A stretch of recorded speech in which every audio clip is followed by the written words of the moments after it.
taon 2024, ang nawala po sa kaban ng gobyerno ay 30 billion pesos dahil sa illegal sale of tobacco. Ito po ay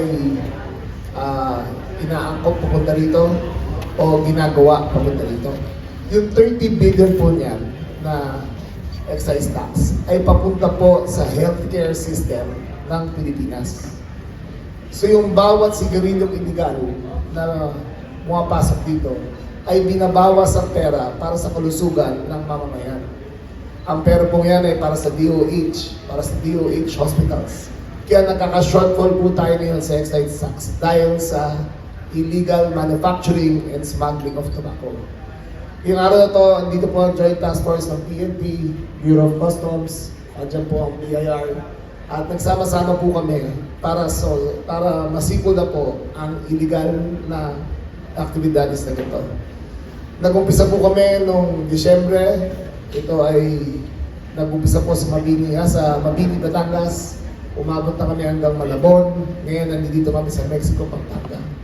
Lahat-lahat ang naangkop na po ng Joint Task Force, kasama po lahat na nandito kayo, ay humit kumulang 10 billion pesos na ang nakukuha namin, ang value niya.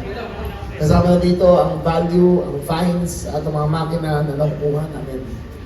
Ito po ay kaperaso pa lang sa kalahatan ng illegal na nangyayari dito.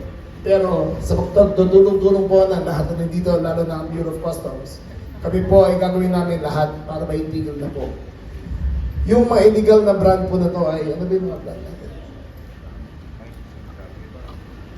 Carnival, Lipan, Two Moon, HP, Carnival, Tumon. Ayun yung mga illegal na nahuhuli namin na brand. Ang nahuli po namin dito ngayon ay 3 makina na actively on the spot po nagmamanufacture ng sigarilyo. Bawat makina po ay kayang gumawa ng 150 million pesos worth of cigarettes a day. Ito po ay isang buwan na operation mula January 1 hanggang katapusan ng Enero. At ang nahuli po dito ay 5 Chinese nationals nang siyang na-cooperate.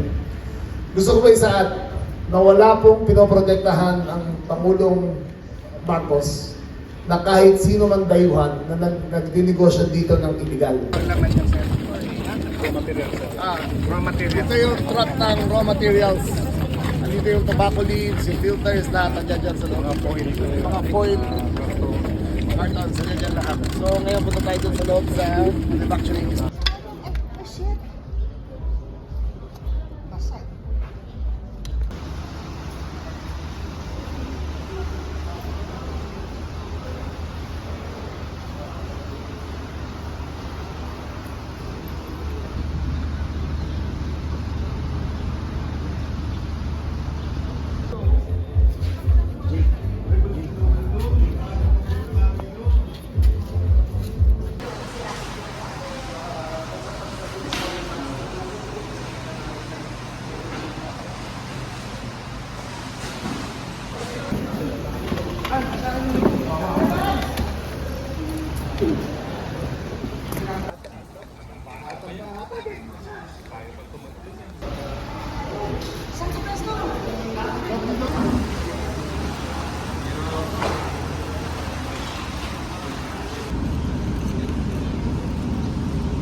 Ini mabaraks. Para hindi hiningan ko sa... Excuse me, sir.